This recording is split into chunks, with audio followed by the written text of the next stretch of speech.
नमस्कार दोस्तों, स्वागत है आप सभी का मेरे YouTube चैनल पर। और दोस्तों आज हम पढ़ने वाले हैं फॉल्ट एंड फोल्ड के बारे में। तो दोस्तों फॉल्ट एंड फोल्ड में हम क्या पढ़ने वाले हैं? हम पढ़ने वाले हैं फॉल्ट एंड फोल्ड होती क्या है, इसके टाइप और इसकी कुछ टर्मिनोलॉजी के बारे में आज हम डिस्कस करने वाले हैं। तो चलिए दोस्तों शुरू करते हैं।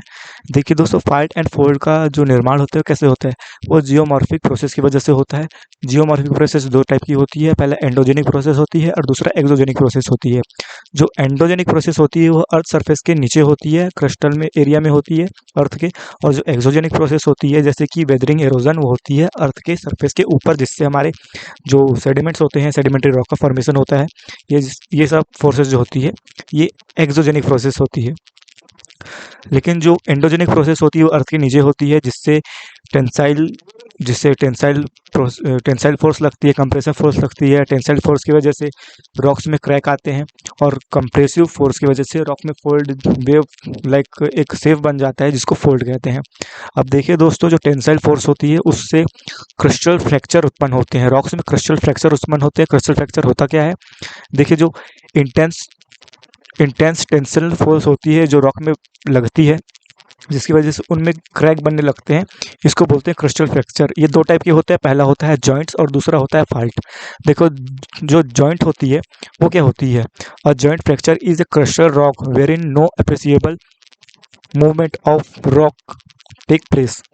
अब देखिए, रॉक में क्रैक हुआ लेकिन उसमें कोई डिस्प्लेसमेंट नहीं हुई, कोई मूवमेंट नहीं हुई, उसको बोला जाता है जॉइंट। और जो फॉल्ट होता है उसमें where there is a appreciable displacement of the rock on both side of fracture and parallel to it. अब देखिए दोस्तों, जो फॉल्ट होता है उसमें क्रैक आने के बाद उन दोनों रॉक ब्लॉक्स में डिस्प्लेसमेंट होने लगता है, वो दोनों एक दूसरे से डिसलोकेट हो जाते हैं, इसको बोला जाता है फॉल्ट। और ये फॉल्ट क्या होता है? Fault when the crustal rock are displaced due to tensile movement caused by the endogenic forces along a plane, the resultant structure is called fold। देखिए दोस्तों, एंडोजेनिक फोर्सेस की वजह से उनमें इंटेंस टेंसाइल मूवमेंट होता है, जिसकी वजह से दोनों रॉक ब्लॉक जो हो जाते हैं डिस्प्लेस हो जाते हैं, जिससे बनने वाला जो स्ट्रक्चर क्या कहलाता है? फॉल्ट कहलाता है। अब प्लेन में जिस एरिया पर क्रॉस सेक्शन में मतलब जिस लाइन में ये दोनों ब्लॉक एक दूसरे से डिस्प्लेस होते हैं, उस प्लेन को क्या बोला जाता है? फॉल्ट प्लेन को बोला जाता है। अब फॉल्ट प्लेन में भी वर्टिकल, इंक्लाइन, हॉरिजॉन्टल और कर्व और by any type and form. The moment responsible for the formation of a fault में ऑपरेट इन वर्टिकल और हॉरिजॉन्टल और इन एनी डायरेक्शन। तो ये हो गई हमारा फॉल्ट प्लेन। फॉल्ट प्लेन क्या होती है? जिस प्लेन में हमारा जो फॉल्ट के दोनों ब्लॉक होते हैं एक दूसरे से डिस्प्लेस होती है, उसको क्या बोला जाता है? फॉल्ट प्लेन बोला जाता है। अगला हमारा फॉल्ट टर्मिनोलॉजी। अब फॉल्ट के अंदर कई सारे जो टर्म होते हैं उनको हम पढ़ने वाले हैं, जैसे कि fault plane, fault dip, strike, etc। तो देखिए, फॉल्ट प्लेन क्या होते हैं? जिस जिस प्लेन पे हमारे दोनों ब्लॉक एक दूसरे पे स्लाइड होती है, उसको क्या बोला जाता है? Fault plane. जैसे कि आप देख सकते हैं यहाँ पर, इसे हम फॉल्ट प्लेन के नाम से जानते हैं।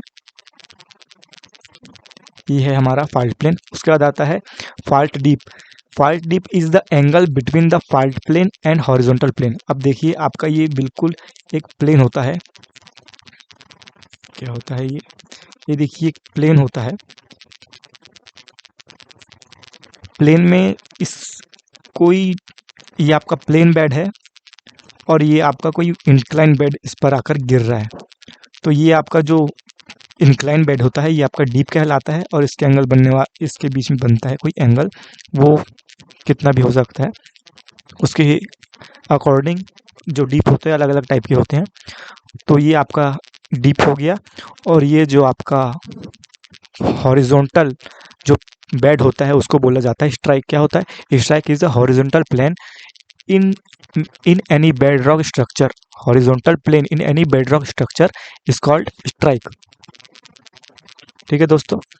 अब आता है upthrow side represent the upper most block of fault. मतलब जो आपका फॉल्ट ब्लॉक जो होता है वो ऊपर की ओर चला जाता है, उसको अपथ्रो ब्लॉक बोलते हैं, अपथ्रो साइड बोलते हैं। ये जो साइड है ये अपथ्रो साइड है।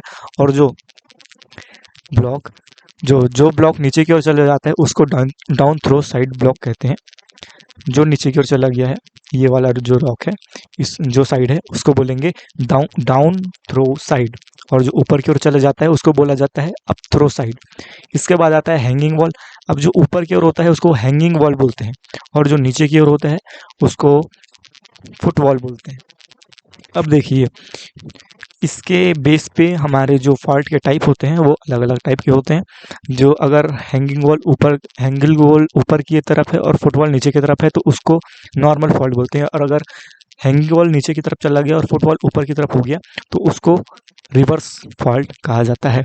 फॉल्ट स्क्रैप क्या होता है, देखिए, अब जिस क्रॉस सेक्शनल एरिया में, इस पूरे एरिया में आपका दूसरा ब्लॉक स्लाइड हुआ है तो इस एरिया को क्या कहा जाता है, फॉल्ट स्क्रैप कहते हैं।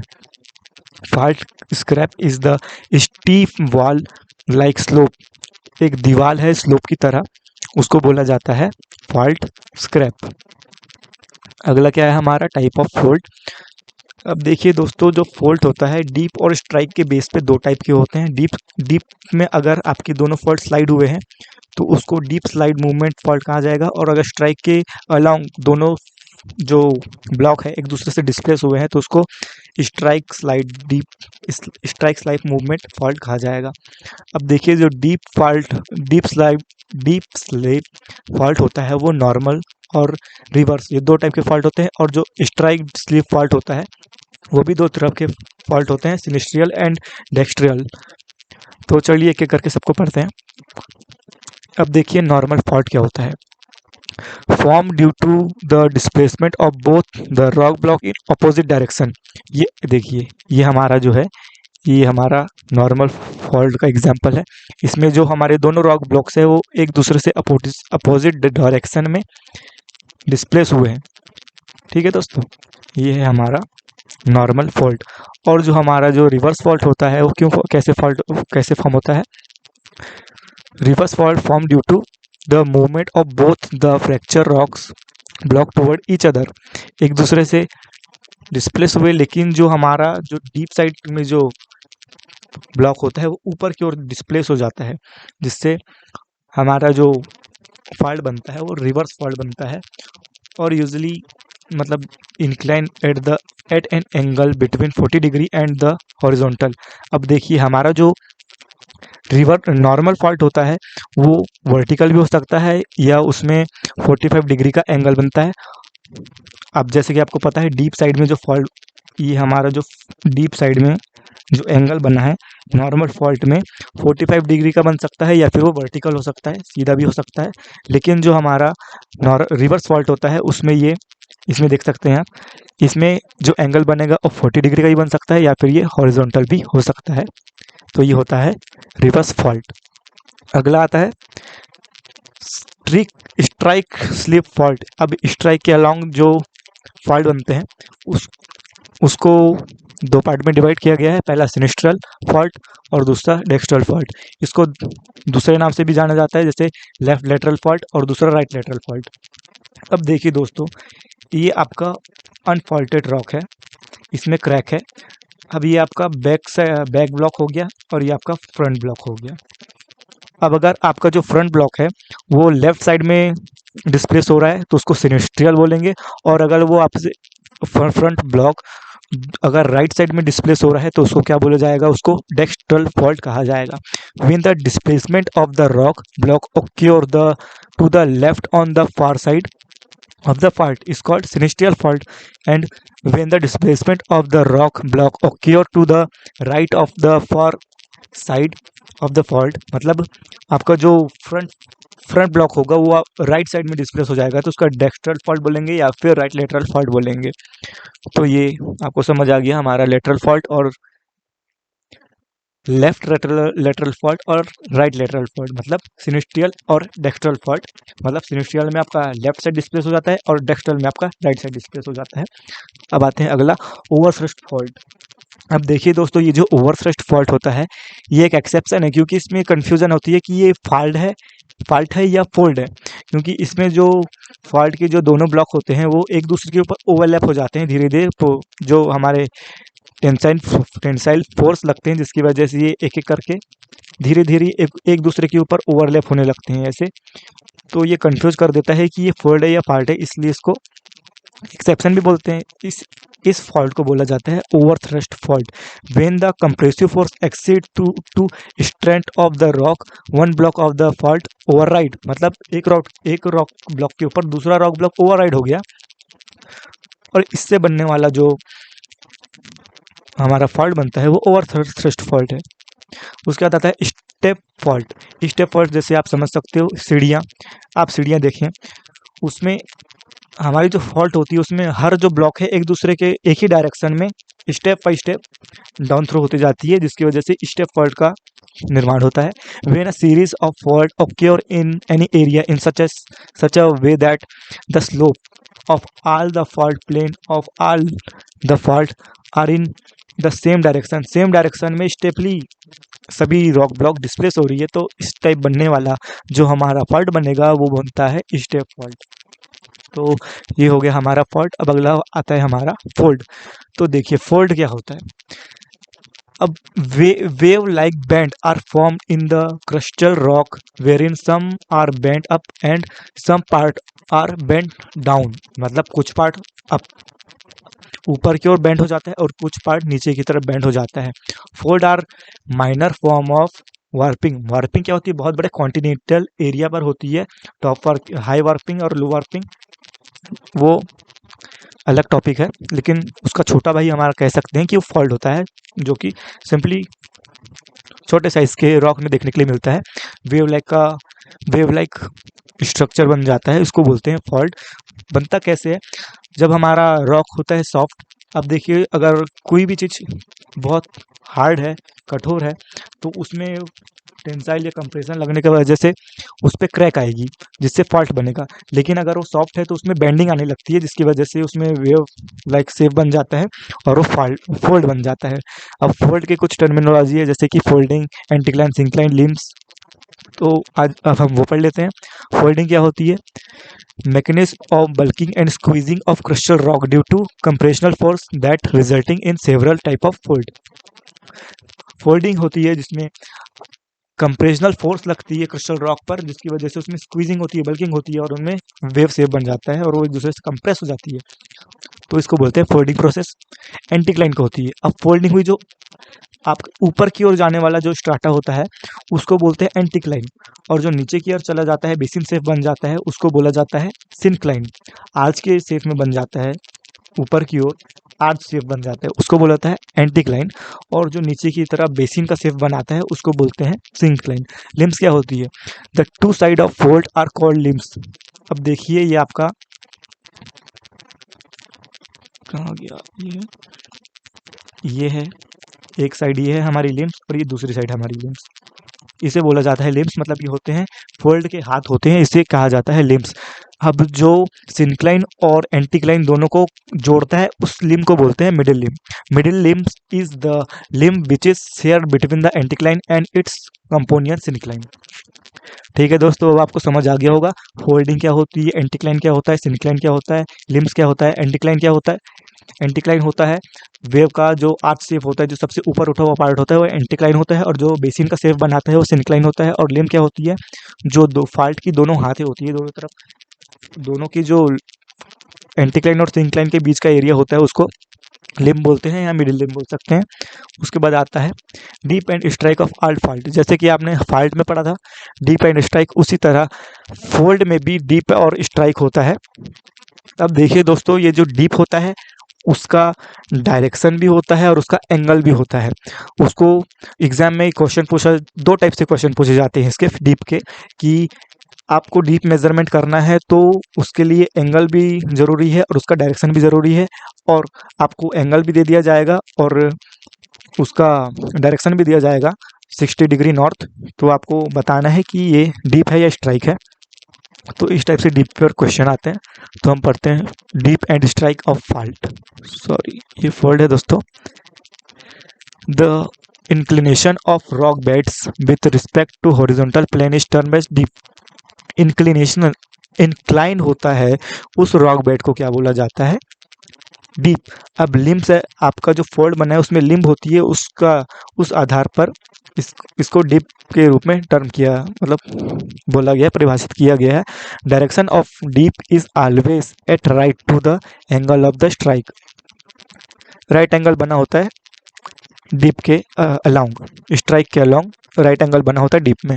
And strike of an incline bed is the direction of any horizontal line along a bed plane. अब आपका स्ट्राइक क्या होता है, आपने पहले ही पढ़ चुका है। हॉरिजॉन्टल बेड प्लान होता है, उसको बोलते हैं स्ट्राइक। अब आपको डीप मेजर करना है तो कैसे मेजर करेंगे? क्लाइनोमीटर इंस्ट्रूमेंट होता है, उसको बोला जाता है क्लाइनोमीटर, जिससे डीप मेजरमेंट किया जाता है। अब एंटीक्लाइन दो टाइप की होती है, जेंटल एंटीक्लाइन और स्टेप एंटीक्लाइन। जेंटल एंटीक्लाइन में जो होता है डीप मतलब डीप कैसे बना? आपकी जो लिम्ब होती है फोल्ड की, उसके एंगल पे जो हॉरिजॉन्टल एंगल और डीप फोल्ड के लिम्ब के एंगल में बीच में जो एंगल बनता है उसको बोलते हैं एंटीक्लाइन।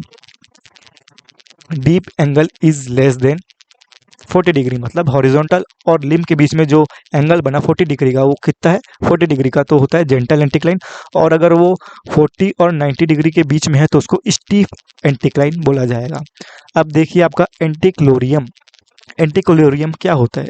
आप पिक्चर में देखिए, इसमें ये एक बड़ा एंटीक्लाइन बना है और इसमें कई छोटे छोटे एंटीक्लाइन और सिंक्लाइन देखने को मिल रहे हैं, तो इसे बोला जाता है anticlinorium. Where there are series of minor anticline and syncline within one extensive anticline, मतलब एक बहुत बड़े एंटीक्लाइन में छोटे छोटे एंटीक्लाइन एंड सिंक्लाइन देखने के लिए मिलेंगे, उसको एंटीक्लोरियम बोला जाता है। और दूसरा है हमारा सिनक्लोरियम। सिनक्लोरियम भी सेम है, लेकिन वो एक बहुत बड़े एक्सटेंसिव सिंक्लाइन में छोटे छोटे एंटीक्लाइन एंड सिंक्लाइन देखने को मिलेंगे, उसको क्या बोला जाता है? एंटीक्लाइनोरियम एंड सिंक्लोनोरियम। ठीक है दोस्तों, आप ये पिक्चर में देखकर समझ सकते हैं, ये हमारा सिंक्लाइन है और ये हमारा एंटीक्लाइन है। उसके बाद आता है फैक्टर अफेक्टिंग फोल्ड। अब देखिए दोस्तों, फोल्ड बनने के लिए बहुत सारी फैक्टर अफेक्ट करती है, जैसे कि the nature of rock, the nature and intensity of compressive force. आपका जो रॉक है वो सॉफ्ट है या हार्ड है, जो आपका कंप्रेसिव फोर्स लगा है वो किस टाइप का लगा है, उसकी इंटेंसिटी कैसी है, उसका जो पीरियड है वो कितने टाइम तक लगा है, उसका duration of the operation of compressive force. Elasticity है, इलास्टिक है कि नहीं है। अगर हमारा जो रॉक है वो सॉफ्ट इलास्टिक है तो उसमें इंटेंसिव फोल्ड देखने के लिए मिलेगा। अगर रिजिड है या लेस इलास्टिसिटी है हमारे रॉक में तो उसमें मॉडरेट फोल्डेड देखने मिलेगा। उसके बाद आता है folding type on the basis of inclination of the limbs. अब लिम्ब्स का जो इंक्लिनेशन है उसके बेस पर फोल्ड को कितने तरीके से डिवाइड किया गया है वो देखेंगे हमारे।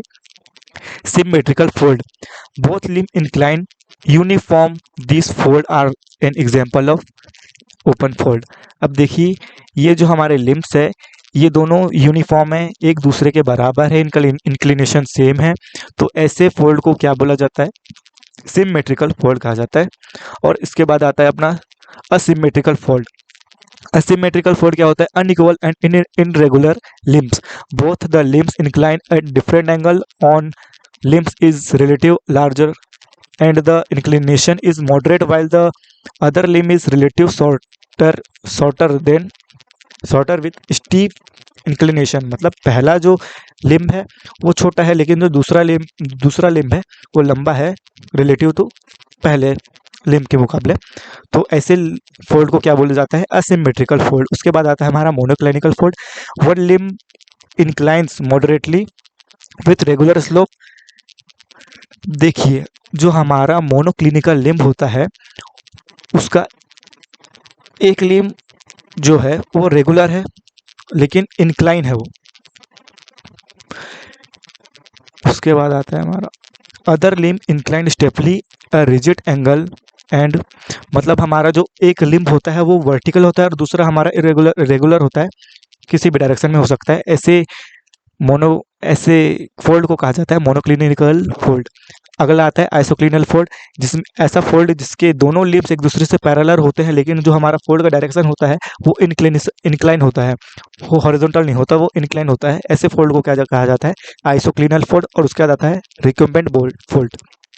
रिकम्बेंट फोल्ड में ये देख सकते हैं आप, कहाँ गया हमारा, ये है रिक्यूम्बेंट फोल्ड मतलब हमारी जो दोनों लिम्स होती है वो एक दूसरे के पैरेलल तो होती है और साथ साथ हॉरिजॉन्टल भी होती है। ऐसे फोल्ड को कहा जाता है रिक्यूम्बेंट फोल्ड।